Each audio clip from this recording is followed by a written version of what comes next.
기적의 상상 치유라는 말 들어보셨어요?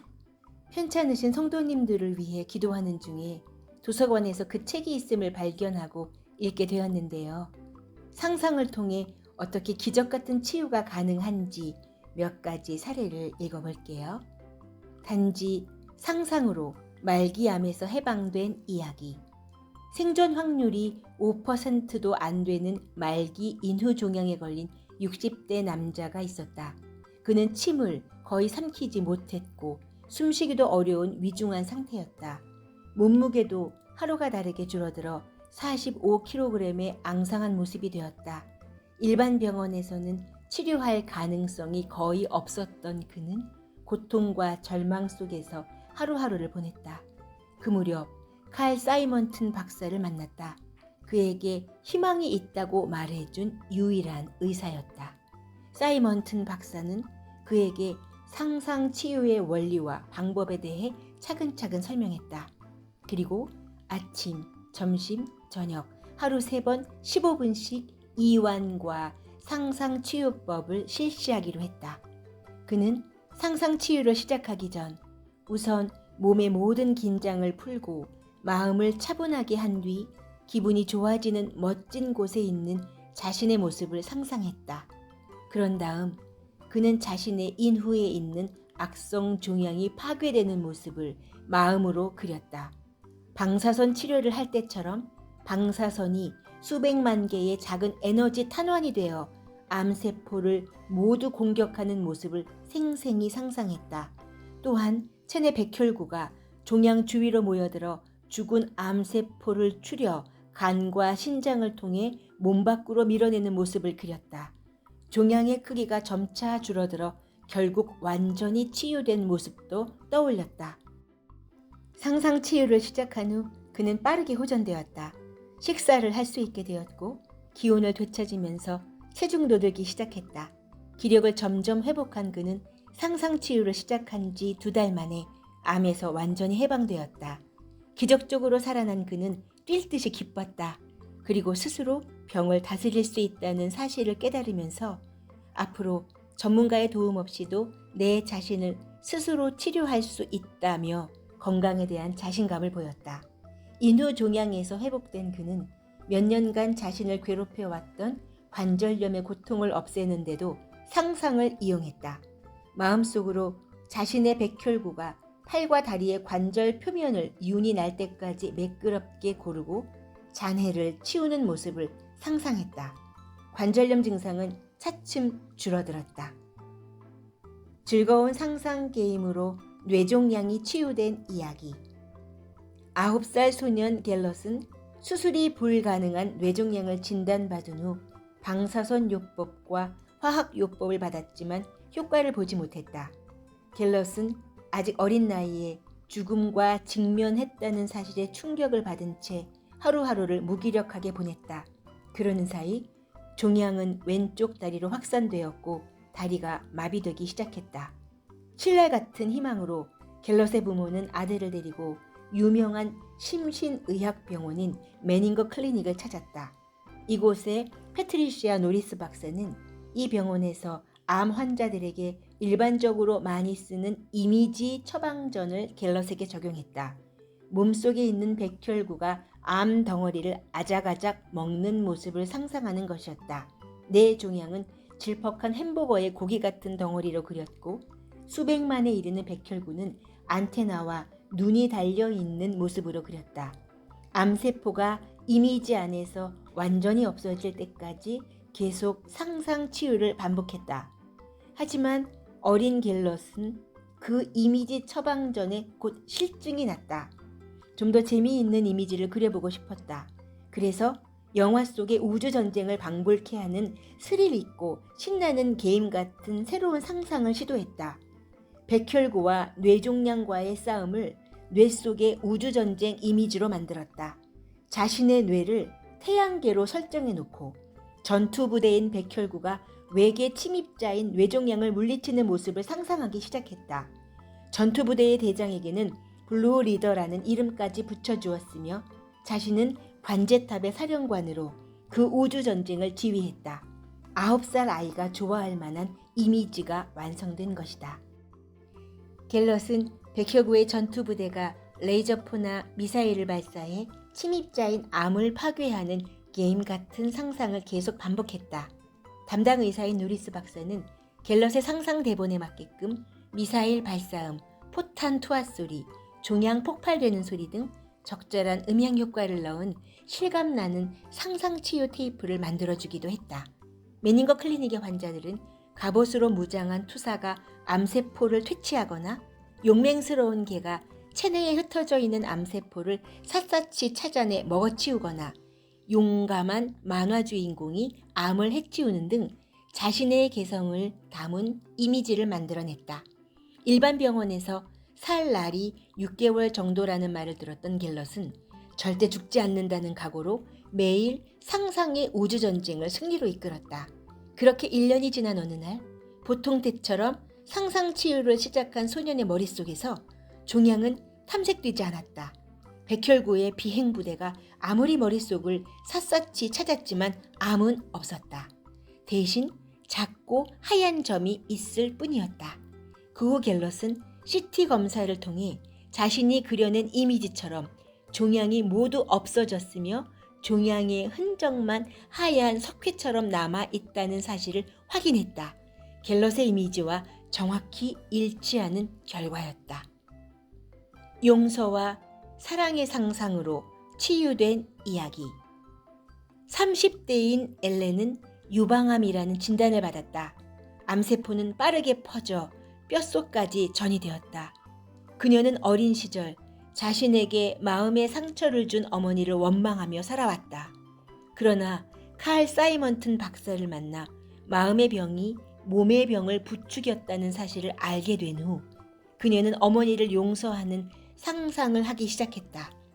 상상 속에서 어머니의 입장이 되어보고 그녀를 용서하고 축복하는 시각화 훈련을 계속했다. 상상을 통해 평생 따라다녔던 분노의 감정을 털어낸 것이다. 어머니에 대한 분노를 상상으로 용서하면서 엘렌은 어머니보다 스스로의 인생을 망친 자신에게 더 화가 나 있음을 깨달았다. 진정으로 용서해야 할 사람은 어머니가 아니라 자신이었던 것이다. 그 후 상상으로 자신을 안아주고 자신의 등을 두드려주고 좋은 일이 생기는 모습을 마음으로 그리기 시작했다. 물론 병을 이겨내고 완전히 건강해진 자신의 모습도 열심히 상상했다. 그러면서 그녀는 변해갔다. 감정을 거의 표현하지 않고 종종 극심한 우울증을 겪었던 그녀는 차츰 밝은 모습으로 바뀌었다. 그동안 경험하지 못했던 삶의 활력을 얻었고 당연히 건강도 빠르게 호전되었다. 상상치유를 시작하고 1년이 지난 후 그녀는 건강을 되찾았다. 상상을 통해 용서와 사랑의 감정을 만들어 오랜 분노로부터 놓여남으로써 심신의 건강은 물론 삶의 평화를 얻었다. 긍정과 상상의 힘으로 뇌종양을 이긴 이야기. 젊은 여성인 젠은 뇌종양으로 6개월밖에 살지 못한다는 병원 선고를 받았다. 그녀는 충격을 받았고 죽음에 대한 공포감에 휩싸였다. 갑자기 발작을 일으키며 쓰러질지도 모른다는 극도의 불안감으로 진정제를 과다 복용하기도 했다. 젠은 마음을 다스리기 위해 지인 악터버그 박사를 찾았다. 그리고 병원에서 말한 6개월 시한부라는 것이 평균적인 통계치임을 알게 되었다. 희망을 갖기 위해 젠과 악터버그 박사는 자료를 찾기 시작했고 젠과 비슷한 연령대의 뇌종양 환자들 가운데 27%가 10년 이상 살았으며 건강을 되찾는 이들도 있다는 사실을 알아냈다. 그 사실을 알게 된 순간 젠의 몸은 순식간에 변했다. 제대로 말을 할 수 있게 되었고 멈추지 않던 기침도 사라졌다. 자신이 건강해질 수 있다는 희망을 갖자마자 마음의 공포를 밀어낼 수 있었고 몸도 하루가 다르게 호전되었다. 그녀의 담당 신경과 의사는 빠른 회복에 감탄하며 두려움을 물리쳤을 때 벌어지는 일들이 경이롭다고 말했다. 쟤는 악터버그 박사를 통해 상상치유법을 배웠고 꾸준히 실천하면서 완전히 건강을 되찾았다. 6개월 시한부라는 진단을 받은 후 병세가 빠르게 악화되던 그녀를 두고 악터버그 박사는 이렇게 말했다. 만일 그녀가 그때 죽었다면 암 때문이 아니라 두려움과 삶에 대한 모든 희망을 잃었기 때문일 것이다. 불치병이라고 해도 그 병에서 기적적으로 살아난 사람이 단 한 명이라도 있다면 사망한 사람들에게 마음을 둘 것이 아니라 살아난 그 한 명에게 마음을 집중해야 한다. 설령 자신과 같은 병에서 살아난 사람이 전혀 없다고 해도 절망할 필요는 없다. 무한한 치유력을 내는 마음의 힘으로 반드시 낫는다고 믿고 자신이 극적으로 회복한 첫 번째 사례를 만들면 된다. 이런 생각의 전환이 치유력을 무한대로 끌어낸다. 악터버그 박사가 소개하는 또 다른 환자의 경우를 보자. 갑자기 자궁출혈을 일으킨 여성이 있었다. 병원에서 온갖 치료법을 동원했지만 출혈은 멈추지 않았다. 출혈이 계속되면 죽을 수도 있기 때문에 자궁 적출 수술을 할 수밖에 없었다. 그러나 아직 젊은 그녀는 평생 아이를 가질 수 없게 된다는 사실을 받아들일 수 없었다. 그녀는 수술을 잠시 미루었다. 그리고 조용한 곳에서 눈부신 치유의 빛이 자신의 자궁을 감싸는 상상을 계속했다. 그러자 거짓말처럼 출혈이 멈추었다. 자신의 회복 가능성에 대한 철석 같은 믿음과 상상이 그녀에게 완전한 치유를 선물한 것이다. 또한 상상의 가치를 꿰뚫어보고 상상이 현실을 창조한다는 법칙을 널리 전한 네빌 고다드의 가르침으로 질병의 고통에서 해방된 환자의 이야기도 있다. 어린 시절 그네에서 떨어진 후로 척추와 엉덩이의 통증을 호소하며 살아온 환자가 있었다. 별별 치료를 다 했지만 그 고통은 36년간이나 그를 따라다녔다.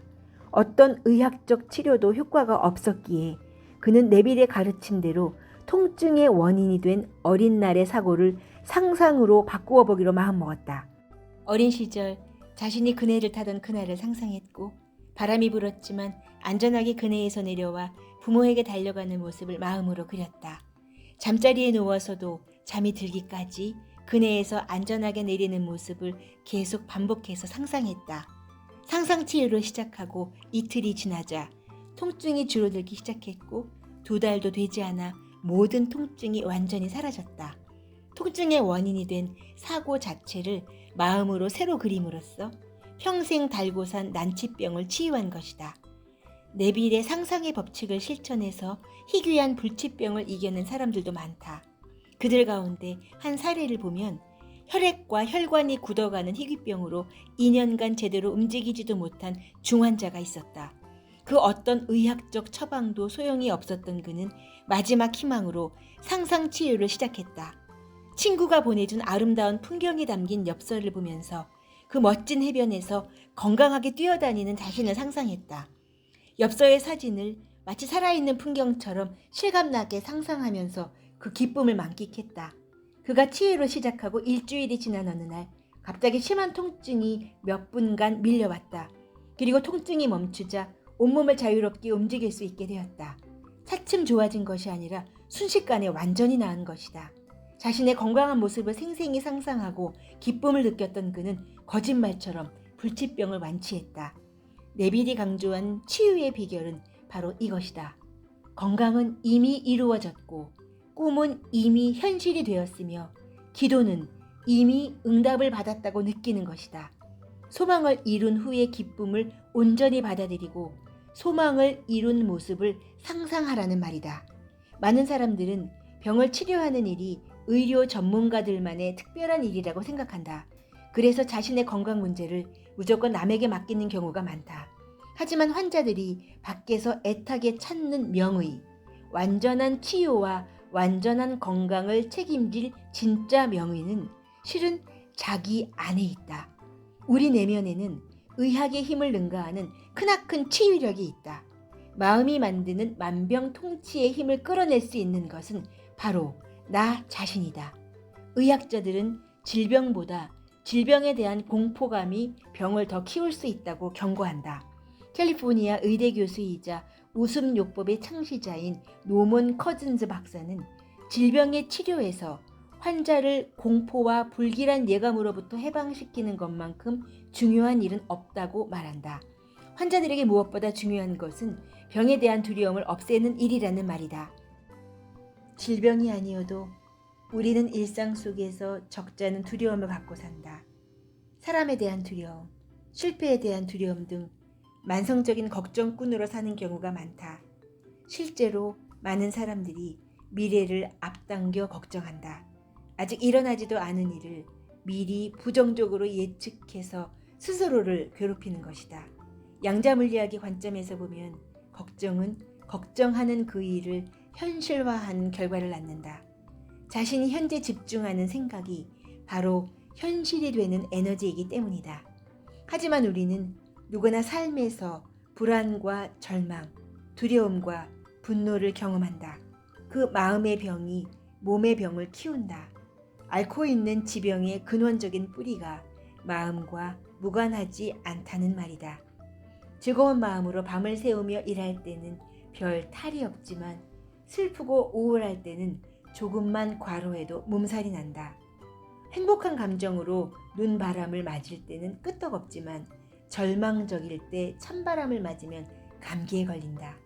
마음이 발병을 부추기는 가장 핵심적인 요소이기 때문이다.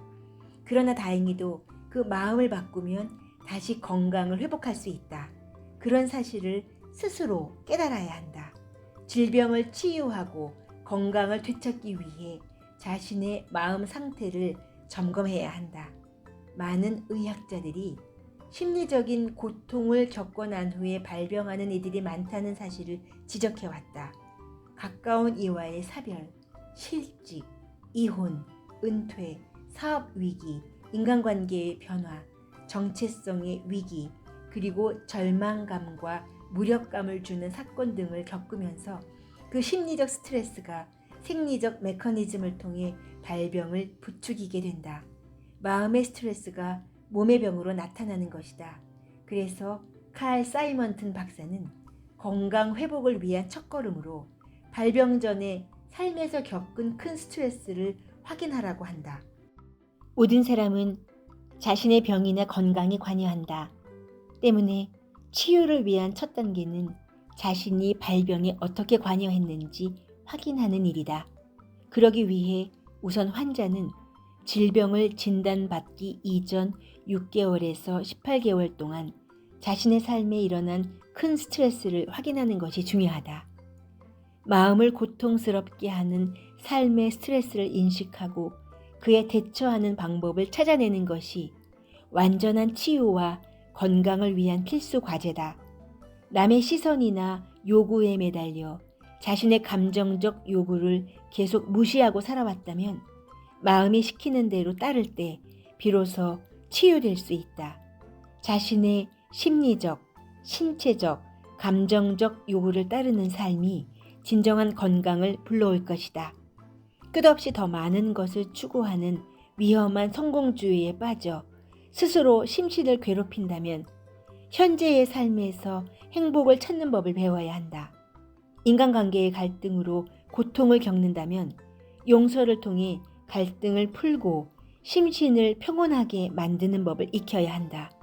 결국 나와 남을 사랑하고 세상과 화해할 때 치유될 수 있다는 사실을 깨달아야 한다. 어둡고 부정적인 마음을 밀어내고 평화와 기쁨을 찾는 길, 그것이 바로 완전한 건강으로 가는 지름길이다. 지금 내 마음은 어떤가? 세상에 대한 불만, 누군가에 대한 분노, 지난 날에 대한 후회와 상처, 무언가에 대한 두려움 등 부정적인 감정으로 차 있지는 않은가? 질병에서 온전히 벗어나고 싶다면 우선 자신에게 이런 질문을 던져야 한다. 그리고 그 어두운 감정을 털어낼 길을 적극적으로 찾아야 한다. 이 책에서는 마음의 상처 치유법에 관해 어떻게 이야기하고 있는지 다음 영상으로 올려보도록 하겠습니다. 여러분은 아침부터 밤까지 어떤 생각에 젖어 계시나요? 어떤 에너지를 뿜어내시나요? 내가 생각하는 바가 나에게로 돌아오게 되어 있습니다. 여러분의 생각을 모두 사랑으로 바꾸세요. 그럴 때 하늘의 아름다운 보물 창고가 열립니다. 여러분은 존재 그 자체로 아름답습니다.